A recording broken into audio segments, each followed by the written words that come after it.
ప్రస్తుతం మన హైదరాబాద్ లోనే పహాడి షరీఫ్ ఏరియాలో ఒక అమ్మాయి పైన దారుణంగా గ్యాంగ్ రేప్ జరిగింది అని చెప్పేసి అంటున్నారు. అందులో ఆ అమ్మాయి జర్మనీ సంబంధించిన అమ్మాయిగా గుర్తించారు పోలీసులు. అయితే దీనికి సంబంధించి అసలు ఇంతవరకు అంటే అస్లాం అనే వ్యక్తి ఇప్పటి వరకైతే బయటకెళ్ళిండు. అయితే ఇది అసలు గ్యాంగ్ రేపే కాదు అని చెప్పేసి కూడా మనకి ఈ రోజు తెలిసింది. అయితే దీని ఇంతటి గురించి మనం డిస్కస్ చేయడానికి మనతో పాటు రెడ్డన్న గారు ఉన్నారు, సీనియర్ పోలీస్ ఆఫీసర్. ఆయనతో మాట్లాడదాం. నమస్తే సార్. నమస్కారం.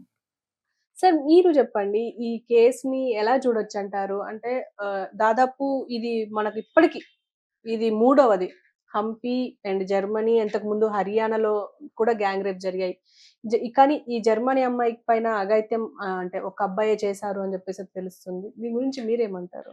ఇది ఇప్పుడు వాడు అంటే ఆ అమ్మాయి ఆయన ఫ్రెండ్ శరత్ చంద్ర చౌదరి కోసం జర్మనీ నుంచి ఇక్కడికి వచ్చింది. వాళ్ళిద్దరూ మంచి ఫ్రెండ్స్. సో ఆయన ఆహ్వానిస్తే ఆమె ఆయనతో పాటు ఇంకో ఫ్రెండ్ ఇద్దరు కలిపి వచ్చారు. వచ్చిన తర్వాత ఏదో ఊరు అది చూస్తారు కదా, చూస్తున్నారు. వీళ్ళిద్దరూ బయటకు వచ్చారు. ఏదో కూరగాయల మార్కెట్ ఇండియాలో ఏ విధంగా ఉంటుందని చూస్తూ ఉంటే అక్కడ వీళ్ళతో స్నేహంగా ఒక అస్లాం అనేటువంటి యువకుడు, ఈ 23, 24 ఇయర్స్. మిగతా పిల్లలు ఆయన కారులో కూర్చున్న పిల్లలంతా 18 ఇయర్స్ కూడా లేరు, అంతా చిన్నపిల్లలు, బిలో 15 ఇయర్సే. నలుగురు పిల్లలు. వాళ్ళని ఎక్కించుకొని ఉంటే వీడు నేను చూపిస్తాను అని చెప్పి పహాడీ షరీఫ్ వైపు తీసుకెళ్ళటం, అక్కడ మధ్యలో 2-3 దగ్గర ఏదో తినుబండారాలు కొనిపెట్టడం అది చేసి ఈ పిల్లలందరినీ దించేసి ఈ జర్మనీ యువకుడితో సెల్ఫీలు తీసుకోమని చెప్పడం.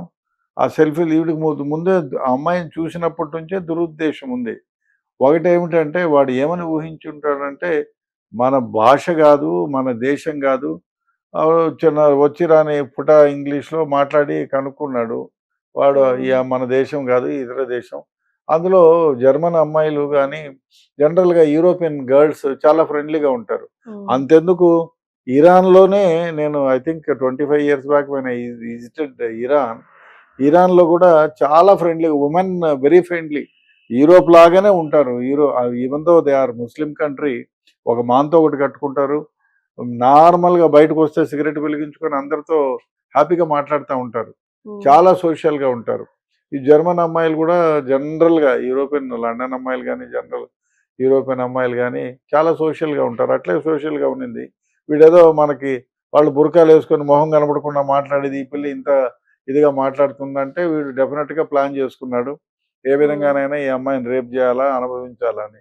అందులో ఇతర దేశం అమ్మాయి కదా, ఎక్కడా చెప్పుకోలేదని ఆ ఫ్రెండ్తో సెల్ఫీలు తీసుకోమని, అది మసిగ చీకటి 7 o'clock బయటికి తీసుకెళ్ళి ఇంకా అరిస్తే చంపేస్తాను అని చెప్పి బెదిరించి ఈ had committed sex over her.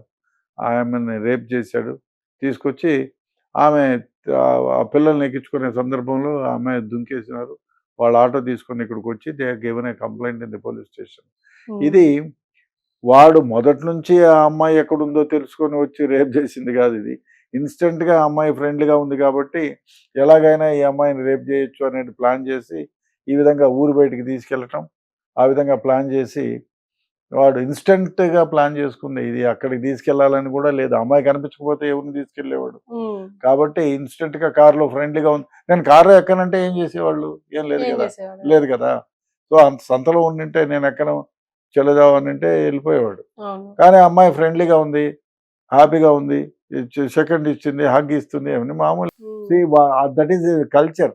ఇప్పుడు మన ఇండియాలో అమ్మాయిలు కూడా ఈ మధ్యకాలంలో మామూలుగా ఎయిర్పోర్ట్లో అది చూస్తుంటాము, ఫ్రెండ్లీగా ఉన్న ముందు కల్చర్ కంటే ఇప్పుడు మారింది కదా. హగ్ ఇస్తున్నారు, సెకండ్లు ఇస్తారు. It has become common now days. Even other కంట్రీస్లో అయితే they kiss when they came out. ఎవరన్నా కానీ బుగ్గల పైన పదాలు ముందు కూడా ముద్దు పెట్టిపోతారు ఇష్టంగా ఉన్న ఫ్రెండ్స్ అయితే. అది సో వెరీ కామన్ దేర్.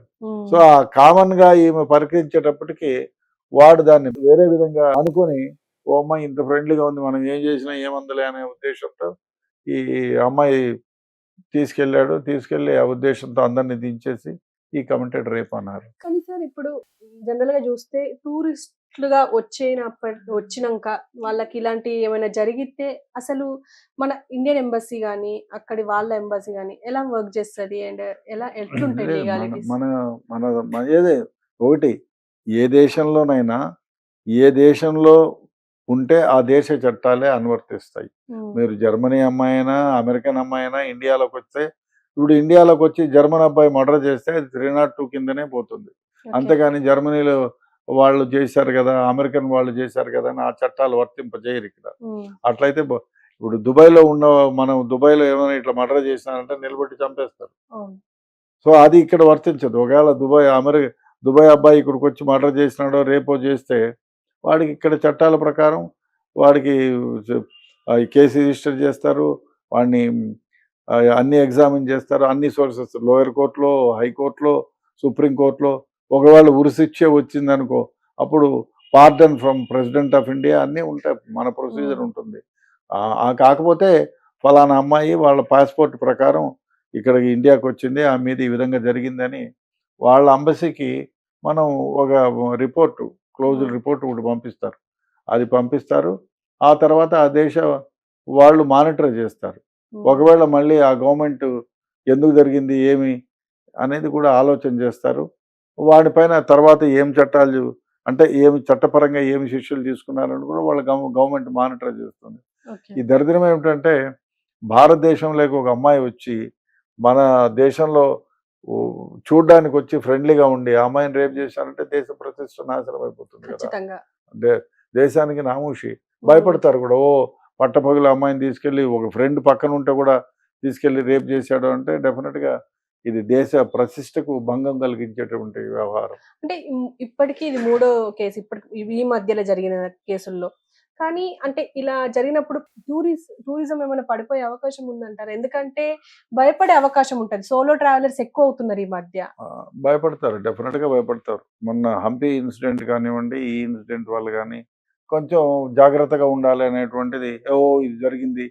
వాళ్ళ ఎంబసీలో ఉంటే డెఫినెట్‌గా వాళ్ళ టూరిజం వాళ్ళకి ఒక ఒక ఒక హింట్ లాంటిది. అరే జాగ్రత్తగా ఉండాలా. హ్మ్. వాళ్ళు మనమేదో సోషల్‌గా ఉంటే అక్కడోళ్ళు దాన్ని చెడ్డగా వేరే విధంగా అనుకోని మనల్ని ఇబ్బంది పెట్టే వ్యవహారం ఉంది అనేది కూడా కొంతమంది ఎందుకు పోవాలా అక్కడ, ఇబ్బంది పడాలా అనేటువంటిది కూడా మనసులో ఒక ఆలోచన ఉంటుంది డెఫినెట్‌గా. ఓకే.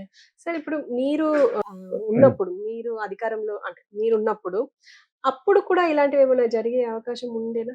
ఎప్పుడూ రిపోర్ట్ కాలే. నేను ఉన్నంత కాలంలో ఎప్పుడు foreign girls were not molested. Molested అయితే ఉన్నిందేమో గానీ, బట్ ఆంధ్రప్రదేశ్‌లో ఎప్పుడూ జరగలే. హ్మ్. మేబీ ఢిల్లీలో జరిగినట్టు నాకు గుర్తు. హ్మ్. ఢిల్లీలో అప్పుడు జరిగినట్టు గుర్తు. సో, హ్మ్. ఇక్కడ ఈ ప్రాంతాల్లో జరగలేదు. ఇట్లా అమ్మాయిల్ని తీసుకెళ్ళి రేప్ చేయలేదు.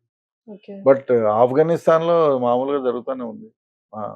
ఏ కంట్రీ హ్మ్. వాళ్ళని, పాకిస్తాన్ వాళ్ళని అక్కడికెళ్తే వాళ్ళని చేశారు. అంతెందుకు ఇప్పుడు ఆఫ్ఘనిస్తాన్ నుంచి దాదాపు చాలామంది దాదాపు 10,000 మంది పోయి అమ్మాయిల్ని చెరబట్టారు అనేది మనం వింటూనే ఉన్నాం. అవును. బట్ భారతదేశంలో ఈ మధ్య కాలంలో గోవాలో జరిగాయి. గోవాలో